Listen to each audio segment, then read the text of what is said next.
کشمیر ایک ایسی سرزمین ہے جو اپنی خوبصورتی کے ساتھ ساتھ اپنی مٹی میں چھپے خزانوں کے لیے مشہور ہے۔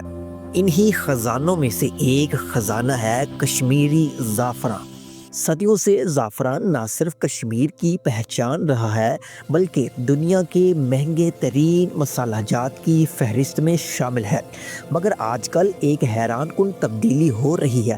ان خطوں میں جہاں کبھی جامنی پھولوں کی خوشبو مہکتی پھرتی تھی، وہاں اب سبز سیبوں کے باغات اگنے لگے۔ آخر ایسا کیوں ہو رہا ہے؟ کیا کشمیر کا روایتی زعفران خطرے میں ہے؟ اور اس تبدیلی کے پیچھے کیا کہانی ہے؟ آئیے جانتے ہیں۔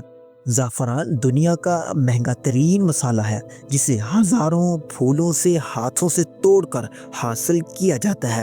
اس کی قیمت سونے کے وزن کے برابر سمجھی جاتی ہے، اس لیے اسے کشمیری گولڈ کہتے ہیں۔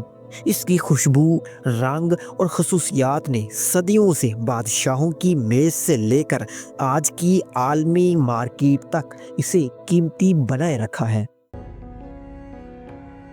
اس کی سب سے بڑی وجہ موسمیاتی تبدیلی، بارشوں کا کم ہونا، خشک سالی، زیر زمین پانی کا کم ہونا اور بروقت موسم نہ ملنا زعفران کی پیداوار میں 30 سے 40% کمی کا باعث بن رہا ہے۔ کسان پھول تو دیکھتے ہیں مگر داغے کم نکلتے ہیں، جس سے ان کی آمدنی متاثر ہوتی ہے۔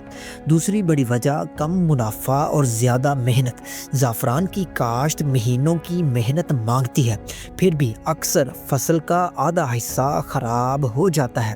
دوسری طرف سیب کی کاشت نسبتاً آسان، زیادہ پیداوار اور خریدار ہمیشہ موجود رہتے ہیں۔ 1 ایکڑ زعفران ایک کسان کو شاید لاکھوں میں فائدہ دے، مگر اسی رقبے پر سیب کے باغات 5 سے 10 گنا زیادہ منافع دیتے ہیں۔ گزشتہ 10 سے 15 سال میں جب زعفران کی پیداوار مسلسل کم ہوتی گئی، حکومت اور ایگریکلچر اداروں نے بہتر سسٹمز دینے کی کوشش کی، جیسا کہ اسپرنکل سسٹم اور ڈرپ ایریگیشن وغیرہ، مگر یہ ہر کسان تک نہ پہنچ سکے۔ نتیجے میں بہت سے کسانوں نے زعفران کی جگہ سیب کے پودے اگانے شروع کر دیے۔ آج کشمیر کے کئی علاقوں میں زعفران کے کھیت آہستہ آہستہ کم ہو کر سیب کے باغات میں بدل رہے ہیں۔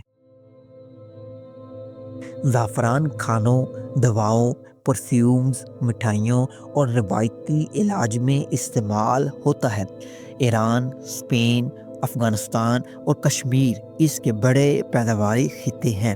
کشمیر چونکہ معیار اور خوشبو میں سب سے اعلیٰ مانا جاتا ہے، اس کی پیداوار کم ہونے سے عالمی مارکیٹ میں قیمتیں مزید بڑھ سکتی ہے۔ صارفین کے لیے یہ کمی ایک بڑا مسئلہ ہو سکتی ہے۔ ایک وقت تھا جب کشمیر سالانہ 20 ٹن سے زیادہ زعفران برآمد کرتا تھا۔ اب یہ تعداد کم ہوتے ہوتے چند ٹن تک محدود ہو چکی ہے۔ یہ کہ مارکیٹ میں ایرانی زعفران کا دباؤ بڑھ رہا ہے اور کشمیری زعفران نایاب ہوتا جاتا ہے۔ اگر یہی سلسلہ جاری رہا تو کشمیر اپنی صدیوں پرانی پہچان کھو سکتا ہے۔ سرمایہ کاری کے لحاظ سے سیب ایک سستا بزنس ہے، جبکہ زعفران ایک مہنگا مگر خطرناک سرمایہ کاری ہے۔ کچھ لوگ یہ بھی سمجھتے ہیں کہ زعفران اسے زیادہ قیمتی بنا دے گا، اس لیے مستقبل میں زعفران کی کاشت دوبارہ منافع بخش ہو سکتی ہے، مگر موجودہ حالات میں کسان سیب کی کاشت کی طرف بڑھ رہے ہیں۔ ایک وقت تھا جب کشمیر کے کھیتوں میں زعفران کی خوشبو ہی زراعت کی سانس سمجھی جاتی تھی۔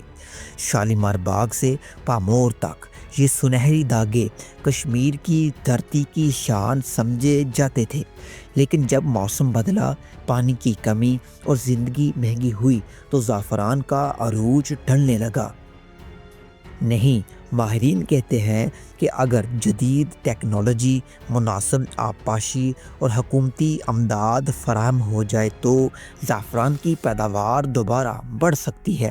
کشمیر کا زعفران کسی بھی ملک کا مقابلہ کر سکتا ہے، مگر وقت، تیزی سے گزر رہا ہے۔ اگر یہی رجحان جاری رہا تو کچھ دہائیوں بعد کشمیر میں زعفران ایک نایاب فصل بن جائے گا۔ روایتی کہانی تو باقی رہے گی مگر عملی کاشت کم ہو جائے گی۔ دوسری طرف سیب کی پیداوار بہت بڑھے گی اور کشمیر مشرقی ایشیا اور مشرق وسطیٰ میں سیب کا بڑا سپلائر بن سکتا ہے۔ لیکن اگر موسمیاتی چیلنجز کا حل نکال لیا گیا، پانی کی دستیابی بہتر بنا دی گئی اور زعفران کے کاشتکاروں کی مدد کی گئی تو کشمیری گولڈ ایک نئے دور میں داخل ہو سکے گا۔